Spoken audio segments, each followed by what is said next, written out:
mengemban tugas mulia, berasaskan tribrata, membangun bangsa sejahtera.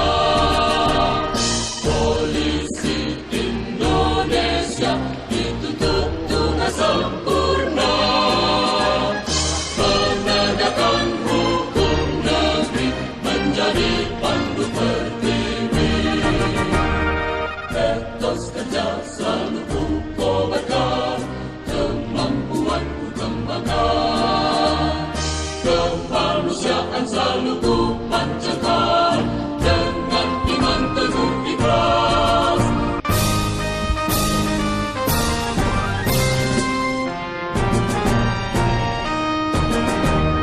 Bayangkara harapan bangsa, pengemban tugas mulia, berasaskan tribrata, membangun bangsa sejahtera. Polisi Indonesia dituntut tugas sempurna, penegakan hukum negeri menjadi. Warahmatullahi wabarakatuh.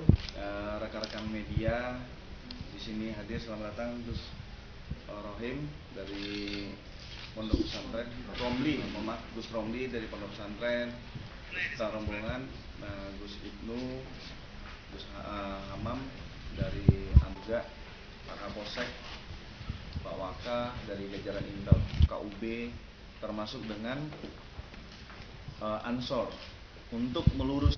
Karena kalau tidak, itu tidak akan bisa menyelesaikan isu yang meledak.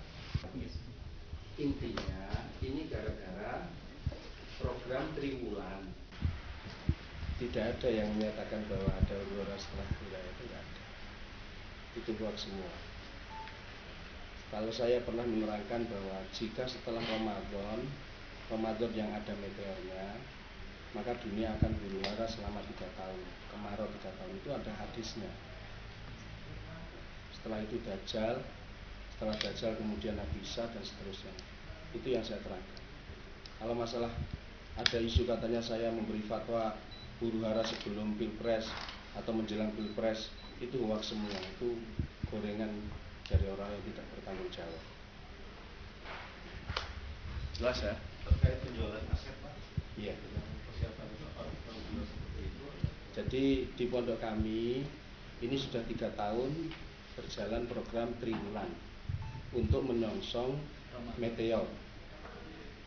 Ya, 10 dari tanda besar kiamat itu meteor. Artinya kita ini diperintah oleh Al-Quran di dalam surat Ad-Dukhan, fartaqib yauma ta'tis sama'u bidukhanin mubin. Maka tunggulah atau intailah hari di mana Dukhan itu akan terjadi. Yang 40 hari 40 malam gelap gulita itu ada hadisnya semua. Maka karena kita ini sudah belajar atau mempelajari tentang bab huru-hara akhir zaman, sebenarnya pengajian saya sama dengan Ustaz Zulkifli itu ya, ada sama saja nanti kalau jangan mau lebih jelasnya. Cuma ini 3 tahun ini, tahun pertama kita itu dulu Mi, tahun kedua Mi. Nah sekarang ini karena makin membludak yang ikut, ya toh, maka kami bentuk panitia.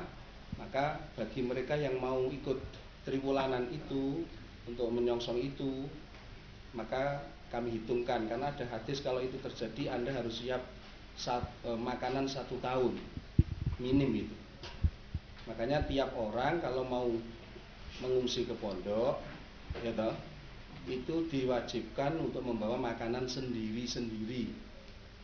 Nah itu dirumuskan akhirnya 5 kintal untuk per kepala. Nah itu untuk dia sendiri kalau terjadi meteor, Ramadannya terjadi meteor. Kalau nggak terjadi, maka selesai Ramadan bawa pulang sendiri-sendiri.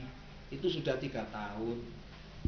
Nah mereka terus kemudian kalau untuk ikut ke pondok itu terus untuk perbekalan syarat 1 tahun itu mereka menjual sapi, menjual kambing, itu kan ya saya nggak tahu. Saya kan sekedar kita lebih baik sedia payung sebelum hujan, itu aja intinya. Jadi kalau dikatakan bahwa itu disuruh menjual aset terus diberikan pada kiai, masya Allah itu sangat kejam sekali. Jawab ya, maksudnya. Kalau terkait penyebar ini gimana? Penyebar fatwa yang Upaya Ya. mencari Ya, artinya dengan adanya kejadian ini yang pertama makanya kita kan harus langkahnya adalah untuk mengklarifikasi. Makanya dari pesantren, dari tokoh-tokoh agama melakukan tabayun. Ingat ya, tabayun, bukan melakukan cross check, bukan melakukan penyelidikan, tetapi melakukan tabayun tersebut untuk adanya kata mufakat, adanya kejelasan terhadap informasi ini. Yang utama adalah itu. Sehingga informasi ini tidak liar beredar di masyarakat umum, di kalangan pesantren sendiri. Apalagi ada yang menunggangi dalam informasi-informasi ini. Itu yang dari Polres Batu mencoba untuk mengcounter langkah utama dulu. Nah, di balik itu dalam proses penyelidikan nanti kita akan melihat siapa sih yang akan menyebar informasi ini sehingga bisa rancu. Nah, kalau kita mau melihat seperti itu dengan adanya informasi ini, otomatis kan pondok ini juga dirugikan. Sangat banyak. Sangat dirugikan dengan ada informasi ini. Sementara ajaran yang di pondok ini adalah ajaran yang benar sesuai dengan kaidah Islam. Nah, makanya saya menghimbau juga kepada saudara saya, hentikanlah menginformasikan, menjelekkan sesama ini terhadap mungkin tidak berniat, tetapi dampaknya sangat luas. Dan ini juga untuk sama-sama kita rekan-rekan media untuk bisa juga menggelontorkan suatu kebaikan bahwa apa yang kita lakukan saat ini adalah yang pertama untuk mengklarifikasi masalah untuk penyelidikan dan lain-lain nanti secara internal dari Polres Batu sendiri. Itu bukan tugasnya dari pondok lagi. Saya tidak akan mau ngebebani teman-teman dari Ansor, NU dan MUI lagi, dan itu tugas dari pihak kepolisian sendiri.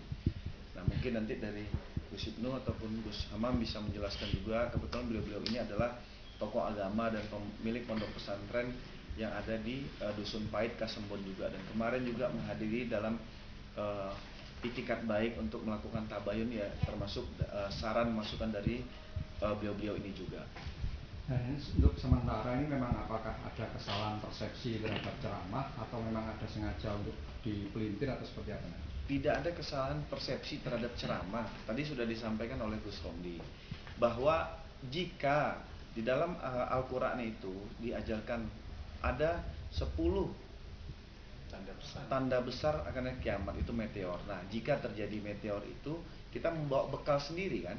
Tetapi kan ini dipelintir, menjual aset-asetnya, kekayaan, terus menyerahkan kepada pondok, terus menjual foto kiai harga 1 juta. Memang ada dijual tapi dengan harga 250.000 dan itu masih masuk akal. Nah, tidak ada menjual senjata, golok untuk menjaga keamanan, itu tidak ada. Nah, ini yang salah persepsi, apalagi sampai dengan kalau paceklik anak kelas 5 SD makan tangan adiknya. Ini kan kesannya sudah menimbulkan fear of crime lah, ketakutan di masyarakat. Ya, jadi isu itu, informasi itu adalah tidak benar. Makanya kalau informasi itu benar, itu merupakan suatu fakta. Tapi karena informasi ini tidak benar, makanya kita menyebutnya adalah berita bohong atau hoax yang kita kenal dengan saat ini. Dan ini sangat merugikan pondok, termasuk juga mungkin mengganggu pondok-pondok yang ada di sekitar, termasuk pondok-pondok yang ada. Kita harus ketahui kenapa Jawa Timur ini merupakan adalah pentolan pondok-pondok pesantren yang besar. Nah, kita harus segera menindaklanjuti ini. Makanya kami melakukan klarifikasi ini untuk membuat rasa aman, nyaman, dan menyampaikan kepada seluruh umat yang ada serta masyarakat bahwa info tersebut adalah isu. Demikian. Biasanya jamaah datang selama 3 bulan dari Rejab, Sa'ban, Ramadan. Kalau terjadi meteor, mereka sudah bergabung dengan gurunya dan mereka sudah bawa makanannya sendiri-sendiri dan cari tempat sendiri-sendiri. Makanya di sana itu ya ada yang nyewa, ada yang buat angkring-angkring gitu loh. Ya, itu kan butuh biaya banyak, mungkin karena itu mereka menjual kambingnya. Nah, kalau Ramadannya tidak ada apa-apa, mereka pulang semua, sebagian pulang, bawa gabah sendiri-sendiri gitu loh. Nah, ini di apa ya? Ya ini yang akhirnya dipelintir, nggak karu-karuan. Saya sampai nggak tahu, sampai katanya saya ngerubah rukun Islam, katanya saya menjual pedang, terus foto saya anti gempa 1 juta. Terus apa lagi katanya? Saya memberi fatwa anak itu menghukumi kafir bapaknya kalau tidak biat Thariqah Akmaliyah. Itu semua hoax semua. Terus tapi ada nggak santri atau mungkin Tanda-tanda akhir zaman. Jadi kalau